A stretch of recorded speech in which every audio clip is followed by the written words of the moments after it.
बंगाल में इलेक्शन का रिजल्ट आया, बीजेपी बहुमत लाई, तृणमूल हार गई और इसके साथ ही जो अभी तक विपक्ष का अभेद्य किला था वो भरभरा के ढह गया। टीएमसी क्षणभंगुर साबित होती जा रही है। केंद्र में जितनी भी विपक्षी पार्टियां हैं, चाहे कोई भी हो, कांग्रेस हो, शिवसेना हो, एनसीपी हो, समाजवादी पार्टी हो या कोई भी हो, पूरा का पूरा इंडी गठबंधन भरभरा रही है। बीच से उनसे चरमराने की आवाजें आ रही है।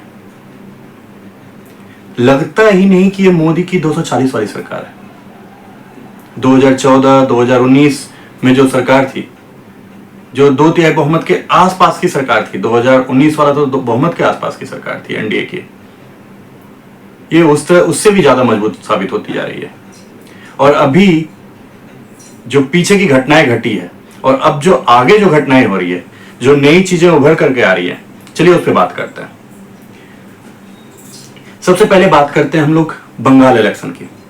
बंगाल में अभी आप देख रहे होंगे कि अंडर ट्रीटमेंट चल रहा है और इस अंडर ट्रीटमेंट के डर से आप देख रहे हो कि टीएमसी भरभरा सी रही है। सबसे पहले बंगाल में उनके विधायक टूट जाते हैं। बीजेपी सतर्कता बरतती है, वो अपने में नहीं रह सकती, क्योंकि वहां के जितने भी बीजेपी कार्यकर्ता हैं, बीजेपी के जितने कैडर, बीजेपी के जो सदस्य मेंबर हैं, वो किसी भी कीमत पर टीएमसी को अपने पक्ष में, अपने पाले में नहीं ले सकते। यानी इतनी उनसे नफरत, आप कह सकते हो नफरत हो रखी है। तो क्या उपाय किया जाए? एक काम करो, ममता बनर्जी को तोड़ना तो है, तो उनकी पार्टी में टूट हो गई है, उनके पार्टी के सदस्य मेंबरों को लोगों के अंडर ट्रीटमेंट से बचना है। तो उन्होंने क्या कहा, भाई हम ममता बनर्जी से अलग हो रहे हैं, हमें जो है अभिषेक मुखर्जी से, बनर्जी से बहुत ज्यादा प्रॉब्लम है। मतलब नई नई समस्याएं निकल के आ गई और वहां जो है अब 62-64 संख्या बढ़ती जा रही है। तो ये तो बंगाल में हुई। बंगाल में जबकि 2/3 से बहुमत है बीजेपी को, उसके बावजूद यानी विपक्ष में जो है ऋतव्रत, जो आपके बनर्जी हैं, वो बैठ गए। ममता बनर्जी के बाद जो अभिषेक बनर्जी और ममता बनर्जी से विपक्षी गुट है, आप एक तरह से कह सकते हो। इसे तो बंगाल में तो चलो ठीक है, बंगाल में तो समझ में आती है, लेकिन केंद्र में भी वो टूटती दिखाई रही है। 19 सांसदों के सिग्नेचर किए हुए जो खत हैं, वो 2-3 दिन से मीडिया में आपको वायरल होते हुए दिख रहे होंगे, उनके नाम वायरल हो रहे हैं। अब तो खत आ गया कि किसके किसके सिग्नेचर है। सयानी घोष, मदीना कावा वाली जो थी, उन्होंने भी उस पर सिग्नेचर किया हुआ है। तो मतलब आप देख रहे हो किस तरह है। और एक न्यूज आपको, शिवसेना जो उद्धव ठाकरे का जो गुट है, उसके 9 सांसद हैं, 9 में से 7 जो हैं शिंदे से मुलाकात कर रहे होते हैं। तो मतलब बहुत बड़ा बिखराव नजर आ रहा है। और इसी बीच में राज्यसभा का अलग अलग जो इलेक्शन हो रहा है और राज्यसभा में पहली बार जो है एनडीए जो है 2/3 बहुमत के आसपास पहुंचने वाली है। और 90 से पहले के दशक में ही किसी पार्टी को बहुमत था राज्यसभा में, उसके बाद अब जाकर के बहुमत आएगी किसी एक पार्टी को, वो बीजेपी होगी। यानी अभी जो इलेक्शन चल रहा है राज्यसभा का, इस इलेक्शन के बाद बीजेपी राज्यसभा में पूर्ण बहुमत की सरकार बन जाएगी। वहां पे एनडीए मिलाकर के तो 2/3 के पास पहुंच जाएंगे। तो एनडीए के लिए राज्यसभा में कोई भी बिल को 2/3 बहुमत से पास कराना कभी भी मुश्किल नहीं रहेगा। अगर आप 2/3 बहुमत की बात क्यों की जा रही है, अभी नई नई बात की जा रही है, आपको याद होगा जब ये इलेक्शन 2024 का चल रहा था तो बीजेपी 400 पार का नारा लगा था और उसके बाद बीजेपी 240 पर अटक जाती है। तो 400 पार क्यों? पिछली बार भी जब थी तो बीजेपी ने 2/3 बहुमत वाला तो बहुत सारा आपको जो है विधेयक पास किया। बीजेपी ने 2/3 बहुमत वाला बहुत सारा विधेयक पास किया था। अगर पिछले आप दोनों टर्म की बात करेंगे, अगर आप 2016 में देखें तो जीएसटी बिल था। तो जीएसटी के बारे में तो ये था कि चलो सर्वदलीय एक सहमति बना ली गई, तो इसी कारण से वहां बन गया। हालांकि उस समय भी बीजेपी को संसद में 336 सदस्यों की जो है बहुमत था, 336 सदस्य थे उसके। और अगर आप पूरे को अगर आप 2/3 बहुमत के हिसाब से देखें तो 364 के आसपास पड़ता है। तो ये इसके हिसाब से 30 के आसपास का आप देख लो कि सीट कम हो रही थी। और जो बहुत सारे जो विपक्षी हैं, जैसे कि वाईएसआर हो गए और डीएमके हो गया और भी बहुत सारी पार्टियां हैं, उनका बहुमत मिल जाता था बीजेपी को, तो इसलिए 2/3 बहुमत मिलना आसान था। ठीक है, तो ये हो गया कि 2016 में जो जीएसटी का था। लेकिन जब 2019 में, यानी कि 2014 के बाद जब 2019 में फिर से मोदी सरकार बनती है, तो इस बार बीजेपी को 303 सीट अकेला आता है और एनडीए को टोटल 353 सीट आता, 353, यानी कि 2/3 बहुमत से केवल 10 सीट कम। और 10 सीट तो आराम से कहीं से भी मतलब लिया जा सकता है। अगर मानो किसी कोई पार्टी मेंबर यानी किसी भी पार्टी का मानो अनुपस्थित हो जाता है तो ऐसे भी 2/3 बहुमत के आसपास हो जाएगा। और इसी कारण से आप 2019 के बाद देखते हैं, यानी कि 2019 के बाद इतने सारे बिल पास हुए जो संविधान संशोधन विधेयक थे, जो 2/3 बहुमत से पास किए गए, जिसमें कि आप ईडब्ल्यूएस आरक्षण, जिसमें कि सामान्य वर्ग को 10% आरक्षण दिया गया, गरीब सामान्य वर्ग को। दूसरा था महिला बिल, जो महिला बंधन, नारी बंधन बिल, जिसपे कि अभी बात करेंगे आगे चलकर भी, तो उस समय पास किया गया था, 2019 के बाद पास किया गया था। उसके बाद आर्टिकल 370। प्लीज, मैं जब जम्मू एंड कश्मीर बोलता हूं, माननीय सदस्य, इसलिए एग्रेसिव हूं कि जम्मू एंड कश्मीर के पीए को आप भारत का हिस्सा नहीं मानते हो क्या? एग्रेसिव ना हो, जान दे देंगे इसके लिए। क्या बात कर रहे हो आप? एग्रेसिव होने की क्या बात कर रहे हो? जान दे देंगे इसके लिए। अमित शाह का वो भाषण तो सुना ही होगा, है ना? तो आर्टिकल 370 उसी समय एब्रोगेशन किया गया था। उसके बाद आप देखेंगे नागरिकता संशोधन सीए जो है वो पास किया गया 2/3 बहुमत से, और 3 तलाक को भी पास किया गया था। यानी 2019 में चूंकि 2/3 बहुमत के आसपास थी, इसी कारण से बीजेपी 400 सीट लाना चाह रही थी कि आराम से बिना कोई परेशानी के पास कर लिया जाए। और इसी में जो महिला संशोधन बिल लाया गया था, नारी बंधन बिल, उसमें एक व्यवस्था की गई थी। मैं इसको क्यों लेके आ रहा हूं? इसको इसलिए लेके आ रहा हूं कि अब हमारा जो अभी जो हम जिस बात पे बात कर रहे हैं ना, अभी बातें उसी पे उठ रही है, क्योंकि उसी में 2 चीजों की व्याख्या थी। एक था जनसंख्या होगी, तो जनसंख्या मतलब जनगणना के बाद, यानी जनगणना जो आगे होने वाला है, जनगणना के बाद 2029 से पहले परिसीमन किया जाएगा पूरे। और इससे पहले एक संसद बनाया जाता है जो पुराने संसद को हटाकर रिप्लेस करता है, क्योंकि पुराने संसद में आप जो है आप देखते हैं कि पुराना जो संसद भवन था वो इतना छोटा था कि उसमें पूरी व्यवस्था नहीं हो सकती। पुराना जो संसद था ना, उसमें अगर आप देखेंगे तो मतलब इतनी व्यवस्था नहीं थी कि उसमें इतने सारे मेंबर, यदि परिसीमन के बाद जो मतलब सीट बढ़ाने की जो संख्या की गई है कि 888 तक किया जा सकता है। हालांकि इस बार जो इन्होंने बात रखी थी वो 850 की थी, तो 850 मेंबर लोकसभा में नहीं बैठ सकते, और कभी संयुक्त अधिवेशन हो गया तो फिर तो कहां से बैठेंगे, है ना? तो इसीलिए उसे फ्रीज कर दिया गया था, और वो फ्रीज जो था वो 2026 तक लागू था। अब 2026 खत्म हो रहा है, तो सरकार ने सोचा कि 2029 में हम करने वाले थे, मतलब जनगणना हो जाएगी, उसके बाद इसे लाएंगे, तो उसके बाद इसके हिसाब से हो जाता परिसीमन। परिसीमन को पास करना कोई बड़ी बात नहीं है, वो बहुत साधारण बहुमत से हो जाएगा, सरकार के पास उतनी बहुमत है। लेकिन सरकार ने सोचा कि महिला विधेयक को फिर से लाया जाए, क्योंकि महिला विधेयक में कहा गया था कि जनगणना के बाद जो होगा परिसीमन किया जाएगा, और उसके हिसाब से 33% महिलाओं को आरक्षण दिया जाएगा लोकसभा में, राज्यसभा में और दिल्ली विधानसभा में। लेकिन इन्होंने कहा कि नहीं भाई, 2029 का हम वेट नहीं करते, 2029 तक करना है, यानी कि जनगणना का वेट नहीं करते। जनगणना के बाद ये बहुत समय निकल जाएगा, क्योंकि जनगणना होते होते 2029 का चुनाव जो है बाहर निकल जाएगा, और 2029 में ये फिर लागू नहीं हो पाएगा। तो इन्होंने कहा कि भाई हमें और कुछ करना पड़ेगा। तो और क्या करना पड़ेगा? यानी इसमें कुछ संशोधन करना पड़ेगा, और महिला संशोधन बिल लाने के लिए आपको 2/3 बहुमत चाहिए। अब बीजेपी के पास टोटल 292 ही है, एनडीए मिला करके, इस बार तो सीट संख्या कम है। अब इन्हें करना था, इन्होंने उपाय लगाया, एक काम करते हैं, बंगाल इलेक्शन से पहले करते हैं। एक तो ममता का काट हो जाएगा कि ममता दीदी महिला के नाम पे वोट लेती है, महिलाओं को, हालांकि मोदी सरकार भी जो है महिलाओं को मतलब वोट, महिलाओं के नाम पे वोट लेती है।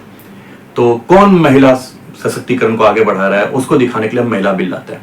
तो महिला बिल के कारण जो इलेक्शन के कारण से जो कोई पार्टियां विरोध नहीं करेगी, तो इस कारण से ये बिल पास हो जाएगा। लेकिन कांग्रेस ने इसमें अड़ंगा डाला।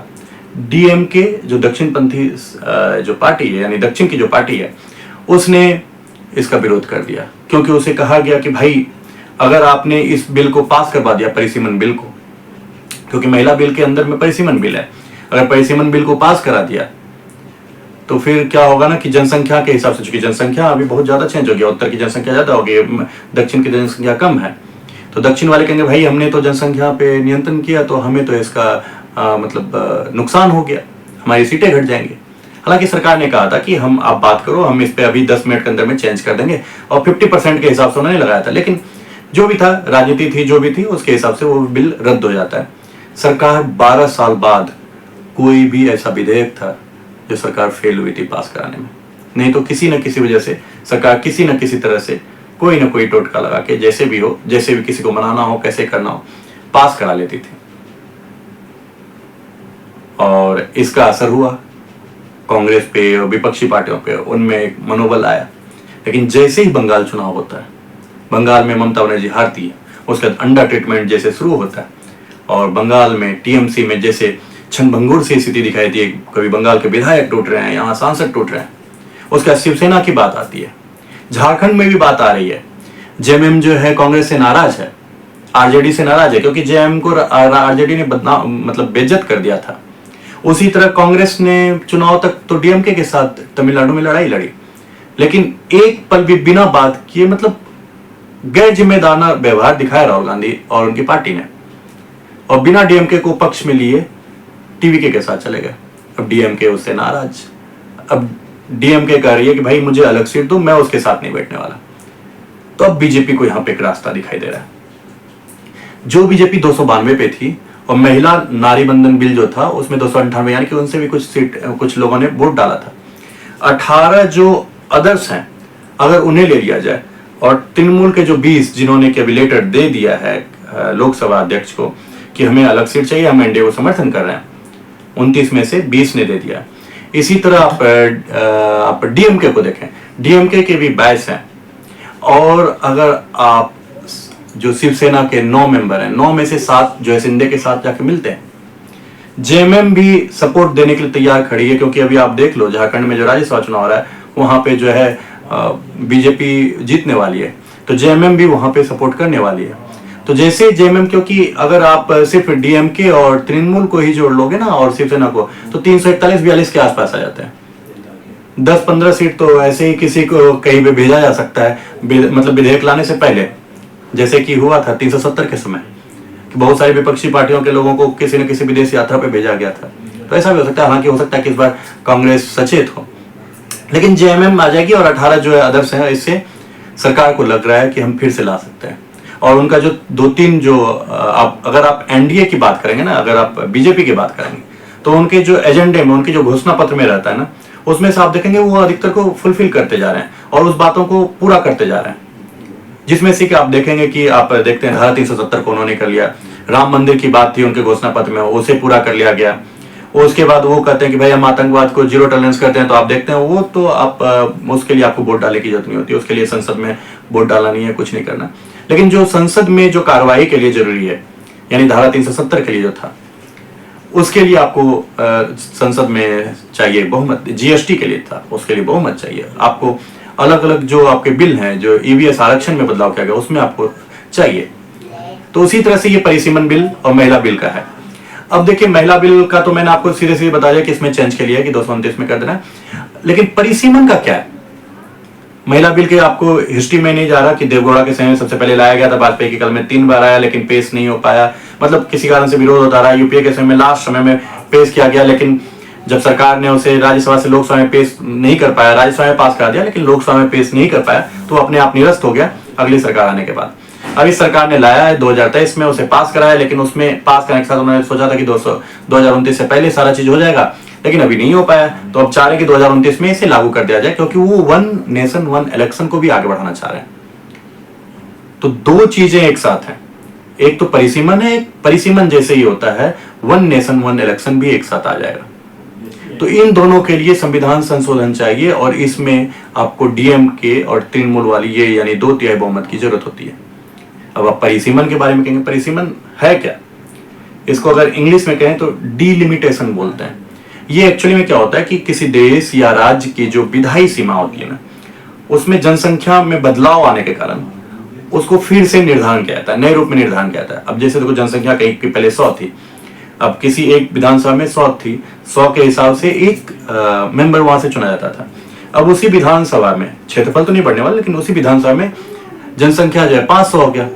अब 500 लोग तो नहीं सिलेक्ट करेंगे ना एक को, अब 500 लोग तो नहीं, 500 लोगों का एक तो विधायक नहीं हो सकता है, सांसद उस हिसाब से नहीं हो सकता। मैं जनसंख्या के हिसाब से बता रहा हूँ, एक छोटा सा सिंपल तरीके से बताने की कोशिश कर रहा हूँ। तो उसके लिए वो क्या करेंगे, इनका परिसीमन करो, इस एरिया को 3 भाग में बांट दो और यहाँ से 3 लोग हो जाएंगे। तो ये एक नया तरीके से, मतलब छोटे तरीके से कोई जनसंख्या बदलाव के हिसाब से विधायी क्षेत्र में जो परिवर्तन किया था वो परिसीमन है। क्या इससे पहले भी हुआ है? हाँ हुआ है। इससे पहले 4 बार हुआ है। एक हुआ है 1952 में, फिर 63 में, फिर 73 में और 2002 में। 2002 में जो हुआ था वो 2001 की जनगणना के हिसाब से हुआ था। और लेकिन उसमें जो था ना 1971 के जो सीट संख्या थी उसको फ्रीज कर दिया गया था। परिसीमन हुआ लेकिन सीट को फ्रीज कर दिया गया। ठीक है, परिसीमन में क्षेत्र एरिया को इधर उधर शिफ्ट किया जाता है कि अच्छा ये एरिया इसमें कम है तो इसको इसमें शिफ्ट कर दो, ज्यादा वाले को 2 भाग में बांट लो राज्य वाइज। अब इसमें शामिल कौन कौन होते हैं? कोई भी आगे तो नहीं कर सकता, तो राष्ट्रपति द्वारा गठित होता है। इसमें इसके सदस्य होते हैं एससी का कोई रिटायर्ड जज होगा, न्यायाधीश होगा, पूर्व जज होगा, ईसीआई होगा यानी इलेक्शन कमीशन ऑफ इंडिया जो होते हैं, मुख्य न्यायाधीश, मुख्य निर्वाचन आयुक्त होंगे, और साथ में संबंधित राज्य के जो होंगे निर्वाचन आयोग के जो सदस्य होंगे वो होंगे इसमें।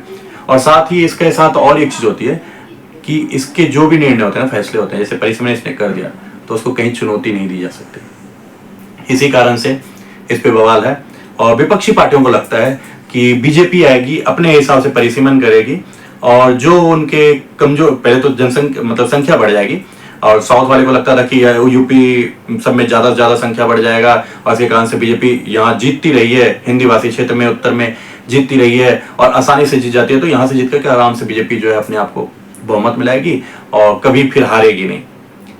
लेकिन बीजेपी ने कहा नहीं भाई, हम साउथ को भी देंगे 50% सब जगह की सीट बढ़ेगी। जैसे मानो कहीं 100 था तो 150 होगा, कहीं 10 था 15 हो जाएगा, सीधी सीधी बात है, उसमें कहीं कुछ छेड़छाड़ नहीं किया जाएगा, 50% के हिसाब से किया जाएगा। अब देखते हैं कि आगे जब नई, चूंकि अभी नए चेंजेस आ रहे हैं, लोग नए नए आ रहे हैं, मतलब ये को सदस्य संख्या की जो बहुमत जो मिल रहा है सरकार को वो पावर उन्हें बना रहा है, तो वो किस हिसाब से लाते हैं वो तो बाद में देखने वाली बात है। लेकिन डीएमके को साथ में रखने के लिए 50% वाला ही रहेगा जहां तक मुझे लगता है।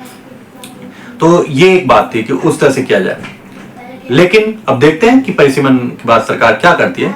लेकिन उससे इस बीच में जो है आप अगर बात करें, अगर की बात करें तो परिसीमन अगर हो जाता है तो अब परिसीमन के बाद वन नेशन वन इलेक्शन की बात होगी। और बीजेपी का जो आइडिया है वो कैसे, विपक्षी पार्टियां जो सोच रही है ना, वो सोच रही है कि वो ऐसे भी कर सकती है कि एक तो पहले ये था कि दक्षिण और उत्तर के हिसाब से उत्तर में ज्यादा सीट हो जाएगी तो ये जीत जाएगी।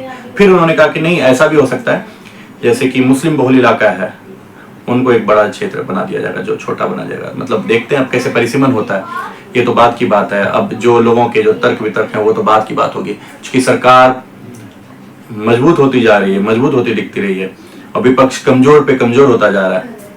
और इसी बीच में महाविलय की भी घोषणा हो रही है कि तृणमूल हो सकता है, एनसीपी जो शरद पवार वाला गुट है वो हो सकता है कांग्रेस में विलय हो जाए।